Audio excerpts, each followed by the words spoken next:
Hello and welcome back to Creepy Cutie Crafty. Welcome back to yet another crafting video with me, Heather. Hi guys. So yeah, I'm taking a break from the white work and I thought I'd try and do a few sort of shorter projects and share them with you. And today I'm trying something a bit new for me. As you know, I'm quite fond of weaving and creating using wool and yarn like that.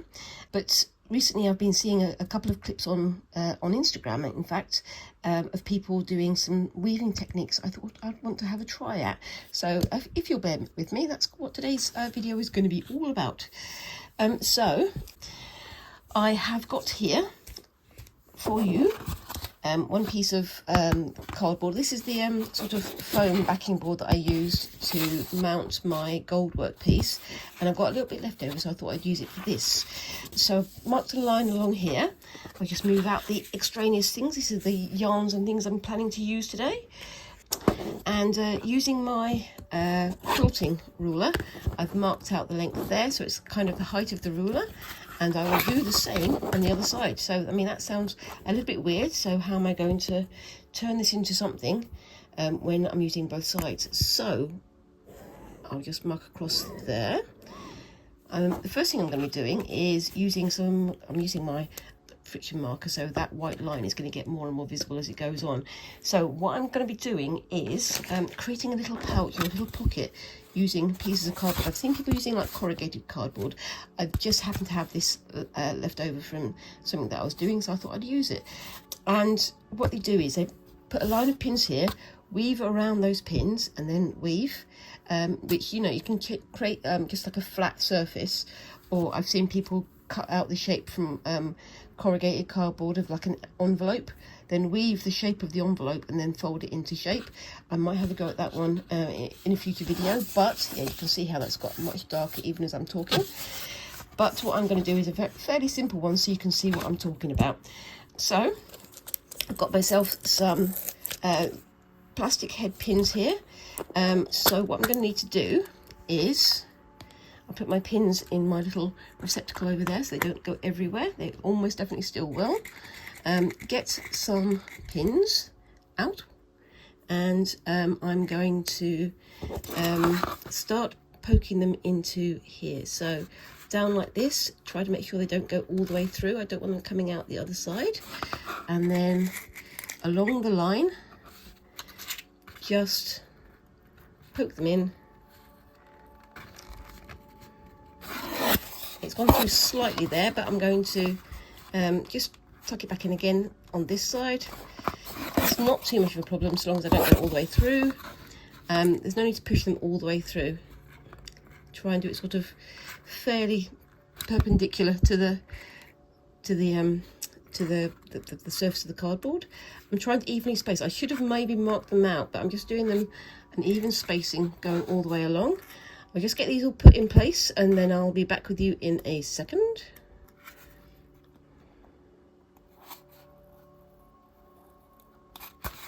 Okay, so I'm very nearly done, and I'll show you what to do in a second. Now, as you know, I really do enjoy my weaving and skills using those kind of processes.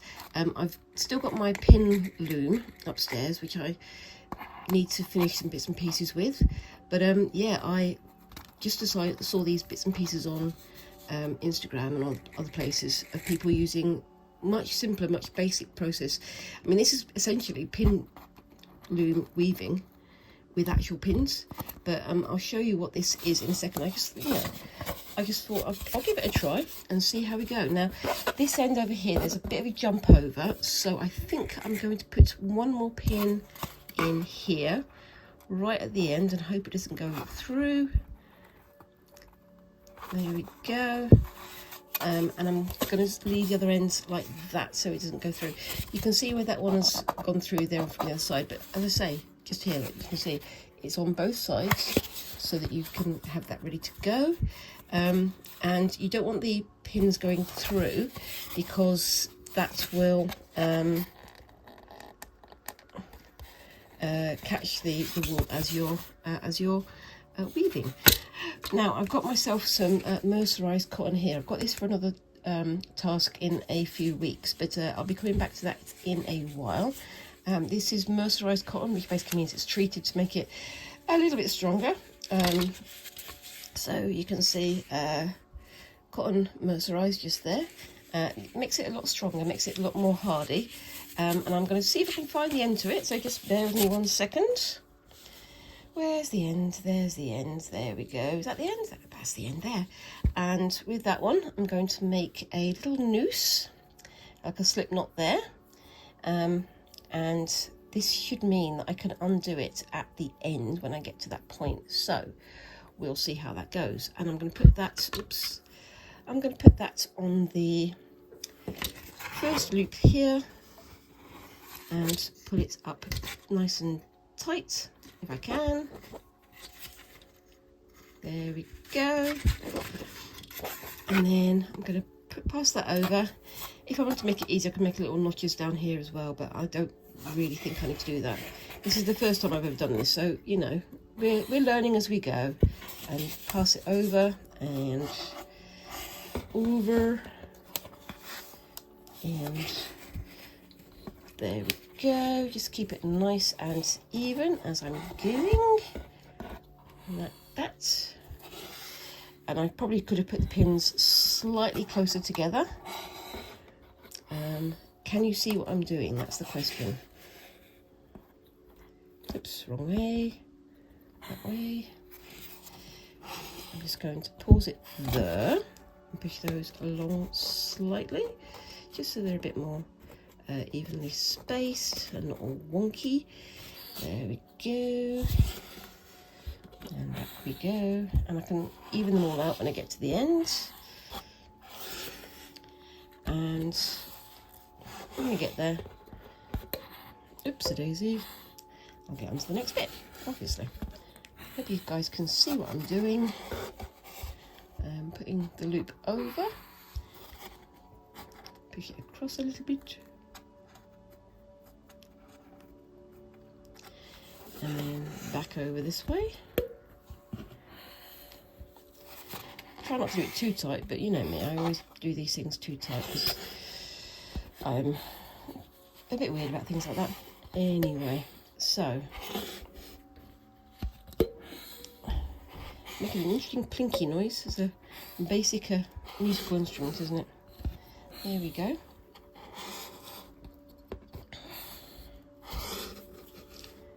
And again, I'm going to move you up slightly so you can see better what I'm doing. I'm again working on my lap. Maybe I should have done this at the table, I don't know. And we've got too many pins and not enough things going on here, so this is going to be interesting. So I don't know what to do there. Yeah, put more pins on one side than on the other. So what I'm going to do is just grab myself another pin and poke it in on the edge here.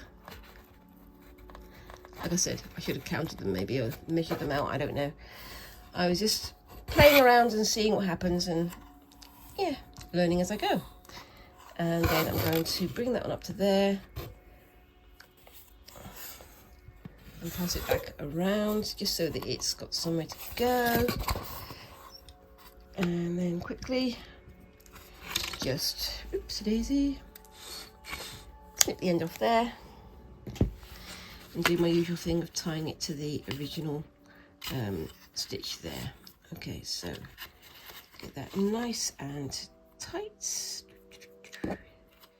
If my hands will work, that'll be very nice. And I'm going to try and do a bow rather than a double knot. We'll see how that goes, of course. Just because I want to be able to undo it at the end. If I can't undo it, it's not the end of the world. But as I say, this is me learning and I'm trying new things. So there we go. Right, so let's just try and space those out a little bit more evenly. It doesn't matter overly much if they double up like this, because you can weave through the doubles anyway. So that's what I'm going to try and do. Push that one that way a little bit. think that one goes to there. And that first one has a single stitch on it, but that's fine. I can live with that. And we'll see how we go with that. So that goes to there. It's getting all nice and evenly spaced so that it looks tidy, and then I'll get an even weave when I get to it. And then on the other side, the loops go the other way. So let's get that going down there. So the double stitches on one side go to the opposite stitches on this side, so it helps to keep it a little bit more secure. So you've kind of got it stitching in the opposite direction, so you won't have anything coming out, hopefully, or at least I hope I won't have anything coming out. This is very simple, this one. It's just going to be what you call a tabby weave, straight in and out. And we'll see how we go with that one. Just going to get the pin from over here, because that one has doubled itself over.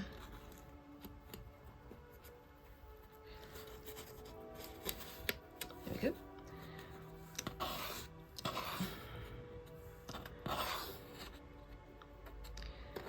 And what I'll do is I'll put these pins away so I don't get them falling everywhere, because they're going to be staying in the space until it's done now. Let's just get this mercerized cotton put away so I don't have it hanging around everywhere. And I'm using the mercerized cotton for this because I want the base to be a little bit stronger. Now for this bit, I'm going to use a little bit of this wool. I'm just going to take out lengths at a time. I'm not going to do the whole ball at the same time because that would be insane. But see if I can get to the end of this bit and snip. What I'll do is I will start at the top here and make my way down, but you'll see what I'm doing when I get to the end. So again, a little noose knot here, little slip knot here.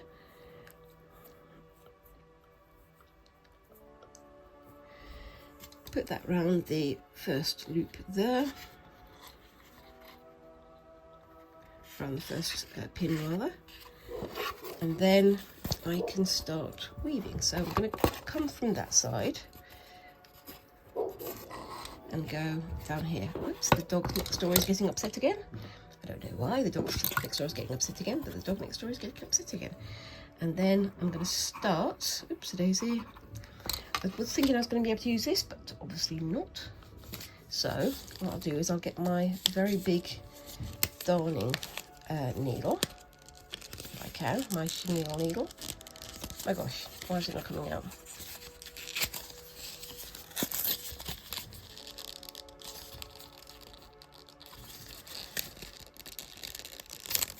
There we go. And me threader. And this is where I'm going to get myself all tangled up because I've got a very long length of wool here, but I need to have a long length so I don't have too many areas where it's doubling up. And obviously I was thinking of using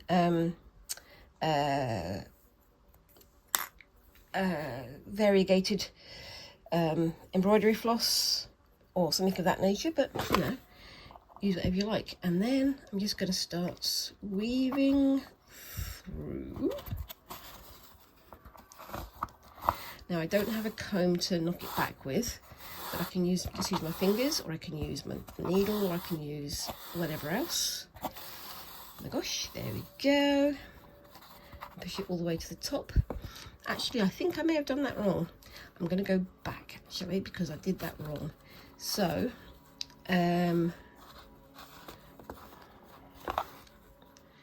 sorry about that, guys.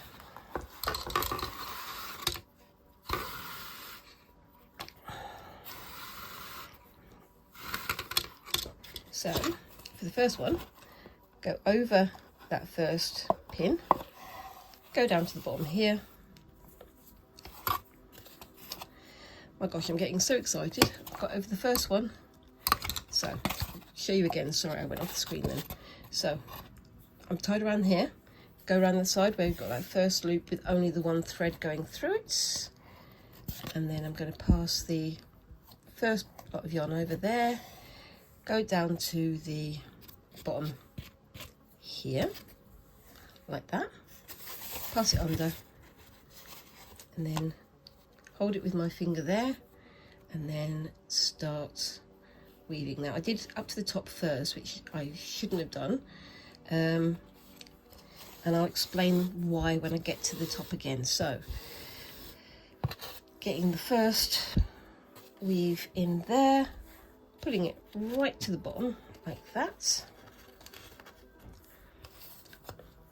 and you can see I'm doing it on the double here, so one over, one under, and that's going to be the opposite on the opposite side because the other side has the double going in the opposite direction. So on this side these two are together, on the other side it's the opposite two, so underneath you can see they sort of swap over.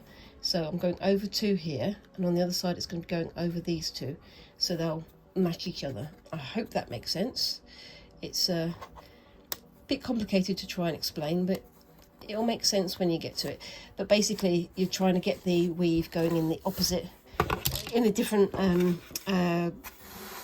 sections without it doubling up, because then it'll undo itself if you do it like that. So you've got like these two on this side and then the opposite two on the other side, it'll oppose itself, so it's going to be holding itself down. But I hope that makes sense. I may be, of course, talking complete nonsense. I mean, it's not the first time I've ever talked complete nonsense, but I hope it's nonsense that actually does make some vague notion of sense to you guys. Okay, so going through here, trying to get through into that first one there. There we go. So you've got one on the end there. I'm going to push that over slightly so I don't lose it, because that was very close to the edge and it probably would have pulled off if I'd pulled the weave too hard. I'm doing this with yarn. Just got some leftover yarn from my last pin weaving project, which I will be returning to in the winter. And then you go around to the other side. And then the last one was over, so this one's got to be under. So again, going on the opposite ones here, under, over, under, over, under.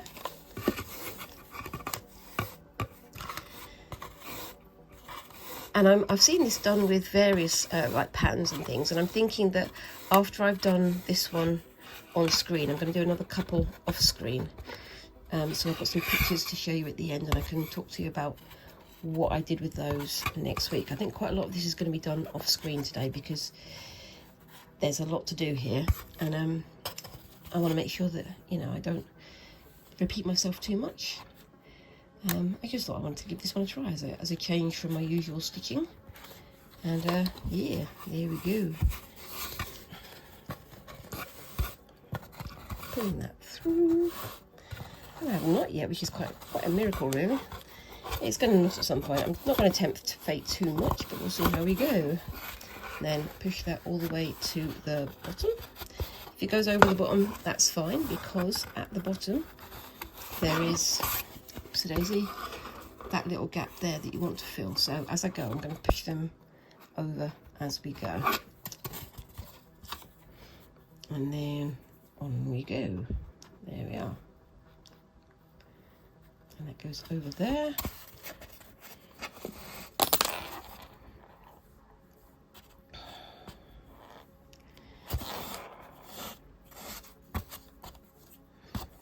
Oopsie daisy, a little knot there. And pull that through. And push it down as far as it will go. Once I get the next few layers on, when I push it down, it's going to sort of go over the edge here and make it much more secure, and it will cover that little gap up as well. So the last one was over, so the next one is to be under, but this one is under, so I'm going to do over, so I don't do the same weave on the same one. There we go. So and as I go, these stitches here will come together as well, I think.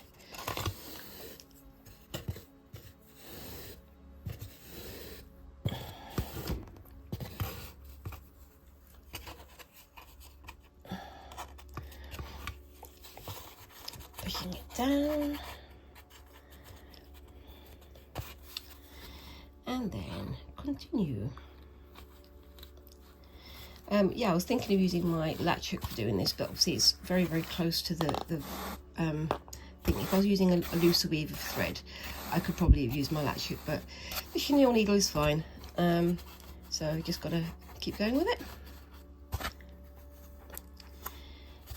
And on we go. So I'm using the layout up here to show me where I need to put the needle down here. So that's over, so that's under, over, under, and pull that through,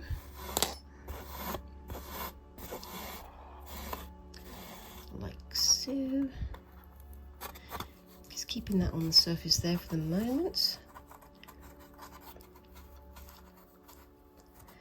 I'm just using my nails gently to push it down. I'm trying not to scratch the wall so it doesn't start coming undone.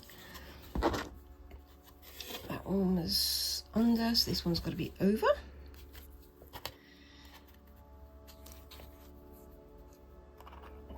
There we go. And on we go. Or at least on I go. So yeah, let me know what you think. Have you had a go doing something like this before? Have you tried doing some weaving using cardboard frames and things? I have done that in the past. I've used a cardboard frame in the past, but I had like little notches in the end. I've not used this pin method before, so I thought I'd give it a try.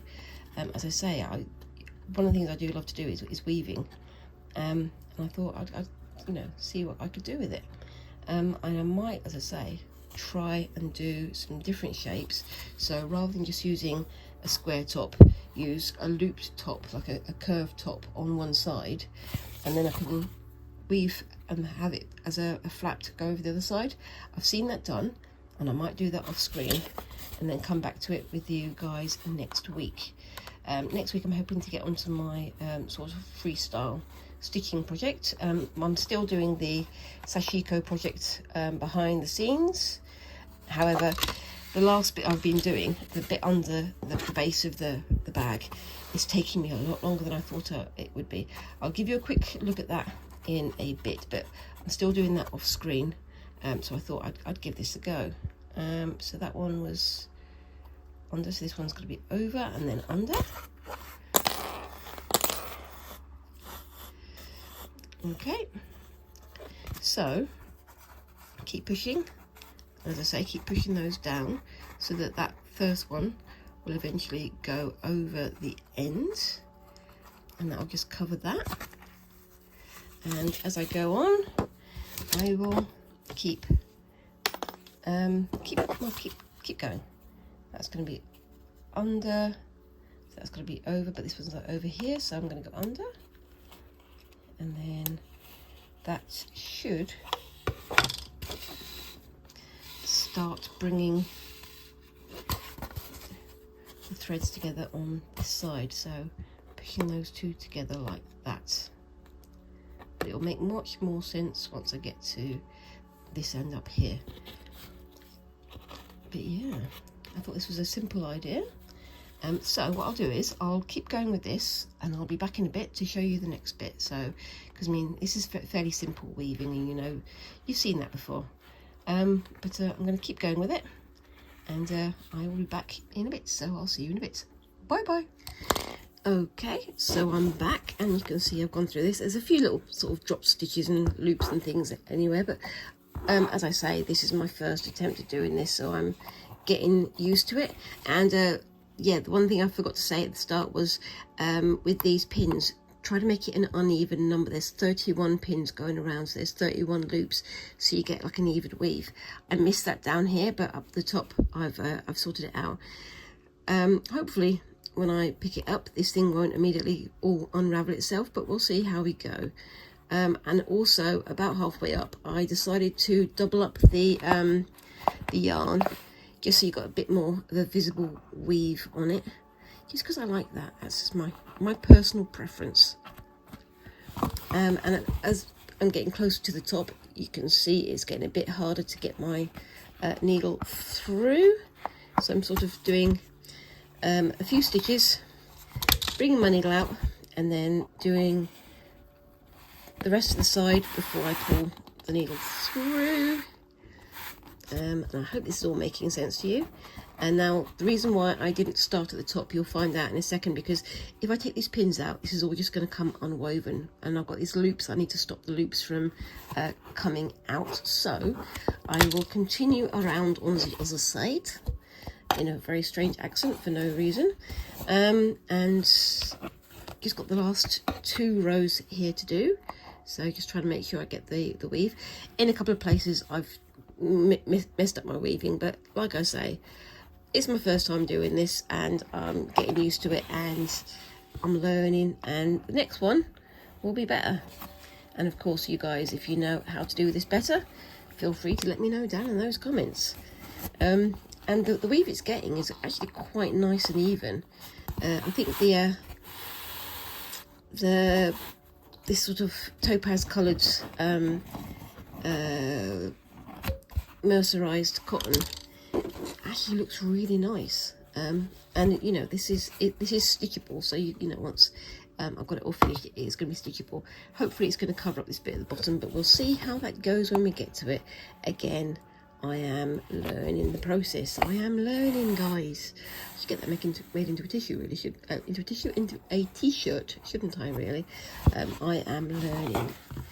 And then the last pass on this side, so just finish those last few there. And I keep forgetting to check the camera to make sure that I'm on the camera, but hopefully you guys are seeing what I'm doing.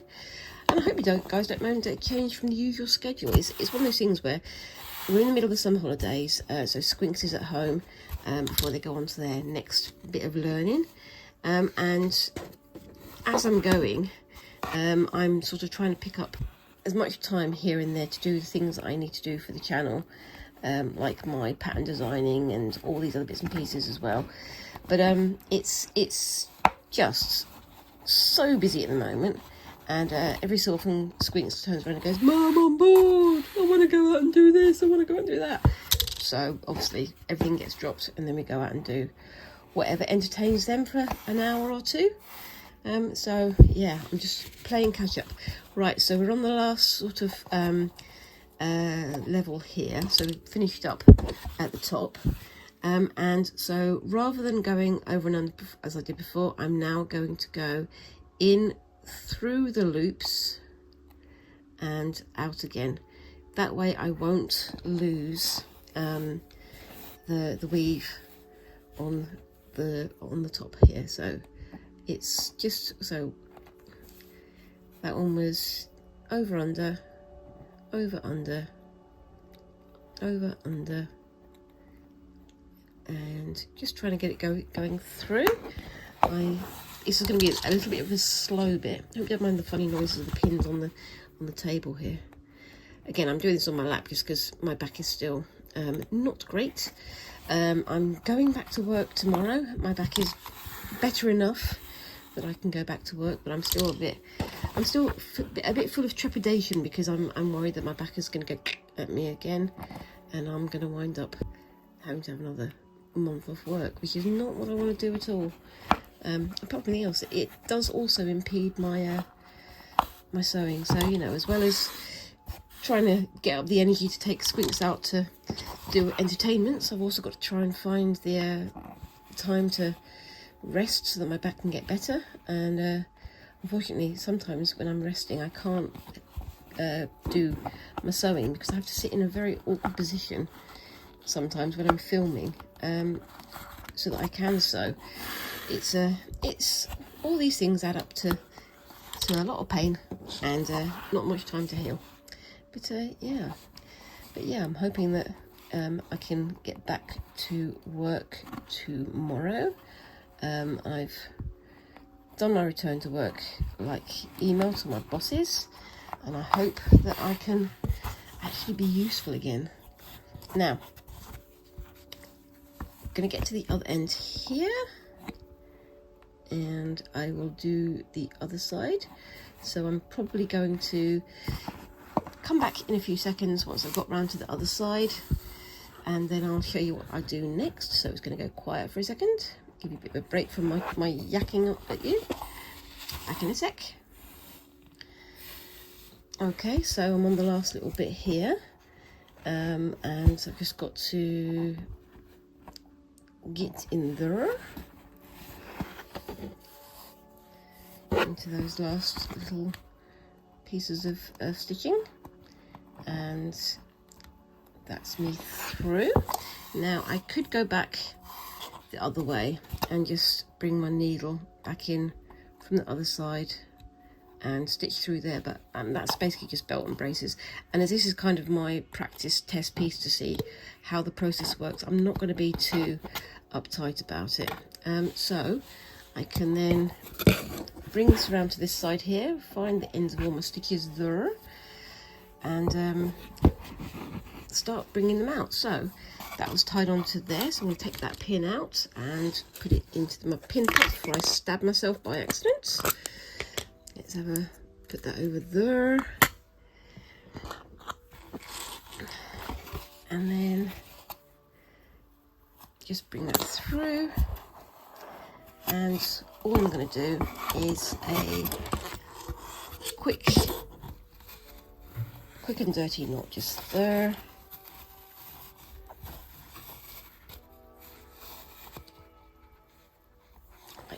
That, and that's not going to matter too much, because I mean it is visible at the moment, but it won't be visible when I get to the end of this, because what I'm going to do next is I'm going to keep that like that, just so I've got the ends free. So I'm going to keep that tied on, and then I'm just going to take all of these pins back out again. And I've got that coming through there now. Where's that one gone to? That was my end one, wasn't it? So I'm not going to worry about that too much. See if I can go a bit faster. Can't really go very fast. So, yeah.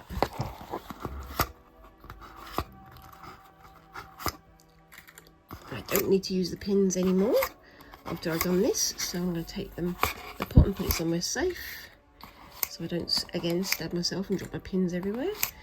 But yes, these round-headed pins are just perfect for this. It's very similar, as I say, to the pin loom weaving I've done before, using like a pin frame. But it's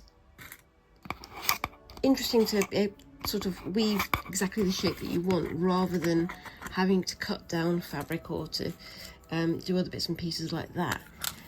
So it's something that I want to try and experiment a bit more, but like I say, this is my very first attempt at doing it.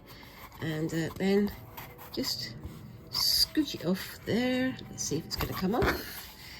I'll use my little needle at this end to try and help it a little bit, and pull that down and through like that. Just get enough off on the end so I can just grab it. And I've done it quite tight, so it's not surprising it's not coming off very quickly, but it will come off. So yeah, back in a second. There we go.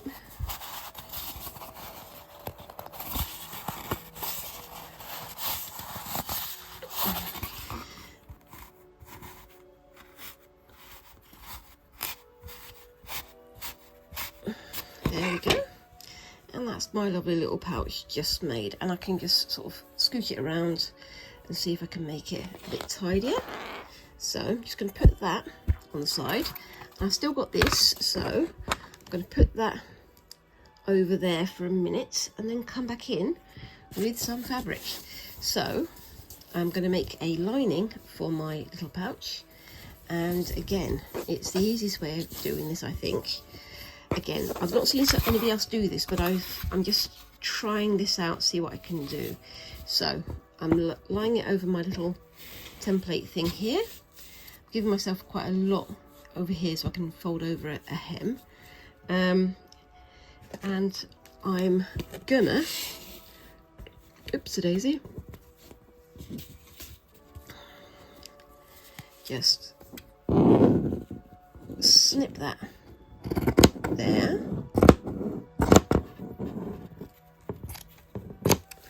like that, and then just tuck that over like that,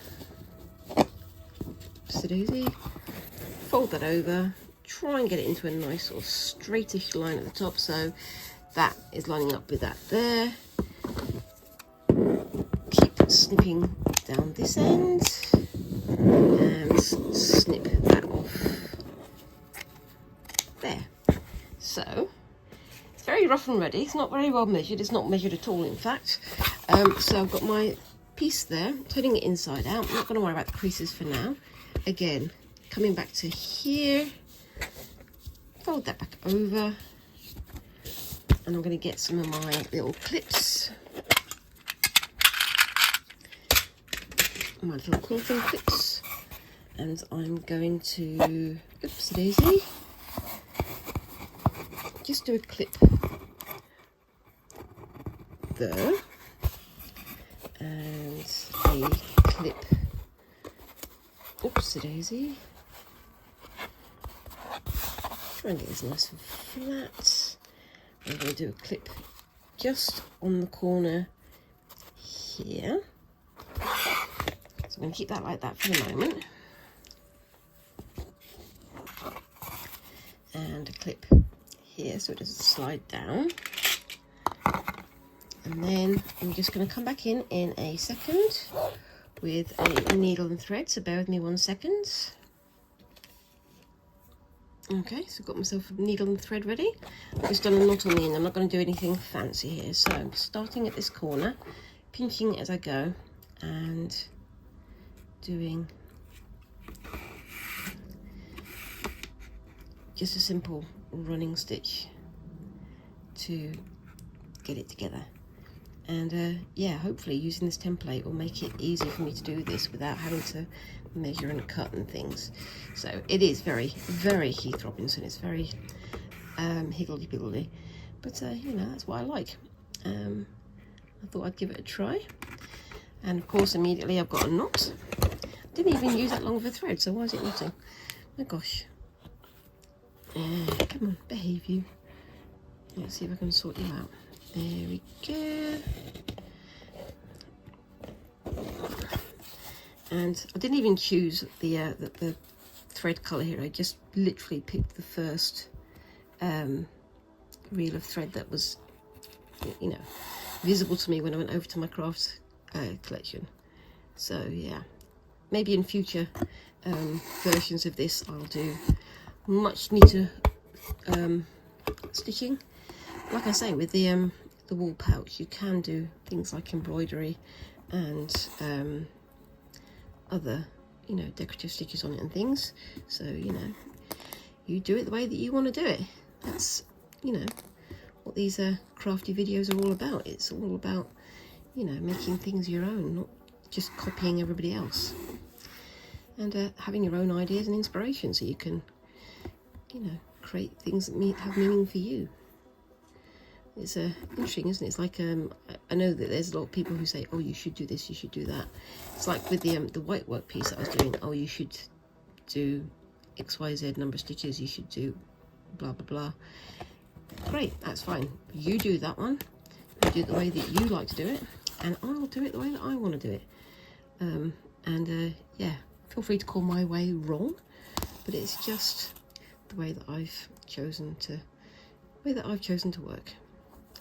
Okay, so I'm just going to stitch this. You've seen a running stitch before, so I'm going to pause there and come back in a bit, and you can see the last bit of me putting this all together. So I'll be back in a bit. See you in a bit. Okay, so got the last few stitches on here to go. My thread really is trying to twist itself up, but I'm persevering. And obviously, if you wanted to, you could just take this off and measure it out carefully and so on and so forth. But I figure I'm going to give this a try and see if it's an effective way of doing that particular task for this particular project. And yeah, I think it's looking pretty good. It's nice and even on both sides. Oops, daisy. Just taking it off screen because of course I am. And just kind of come through to this side. Put my needle there if I can. Oops, daisy. I'm all fingers and thumbs. I need to have some lunch, I think, because I haven't had lunch yet. So I'm going to bring that back through there, just to reinforce that corner. Now, can I hold it properly this time? Using more than one finger would be good. 1, 2, and 3. Push that through, and there's a little knot there, holding it all in place. Come back in with my shears. I put this needle on the side over here for a moment. Now, with the scissors, I can just trim off that edge and that corner.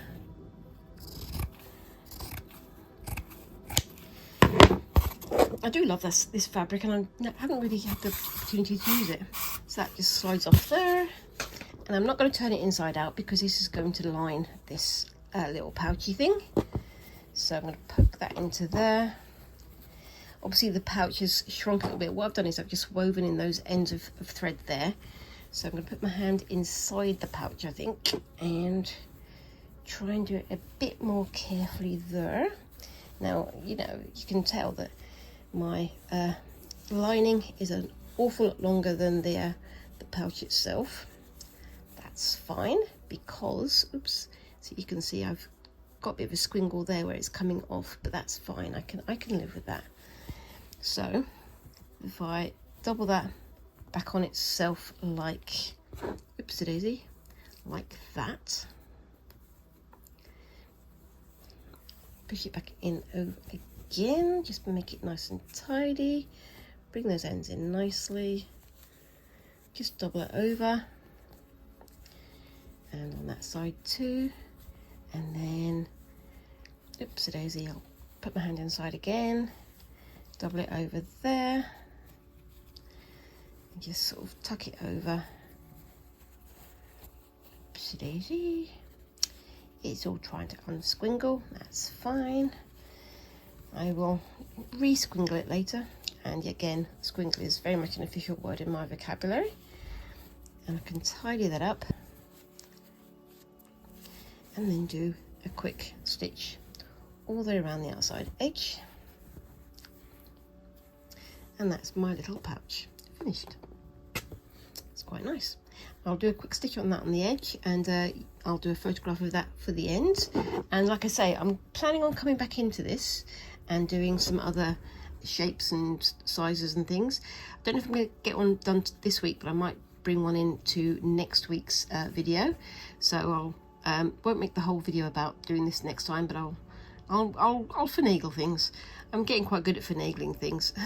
But yeah, it's a bit lumpy and bumpy in places, and it's not 100% there because I miscounted the pins. So yeah, definitely use an odd number of pins so that you've got that weave going constantly all the way through. But yeah, I like how that's looking, and you can sort of do embroidery on there, or you can add a patch or whatever you want to do. And yeah, so I'll take a photograph of that one at the end, and let me know what you think. Before I move on though, I'm just going to quickly show you where I've got to with my sashiko piece. You saw me doing this last week. I managed to get this little area done. I've got all of the white stitching finished, and I'm planning on finishing the red stitching over the next week, so that next week I can start sewing the whole project together. So let me know what you think of that down in the comments, and also let me know what you think of this as my first effort in doing these little woven pouches. And yeah, whilst you're down there leaving me a comment, please remember to like and subscribe and all those lovely little things that help a tiny channel like mine to grow. And I look forward to seeing you in the next week. And thank you very much again for watching, and bye bye.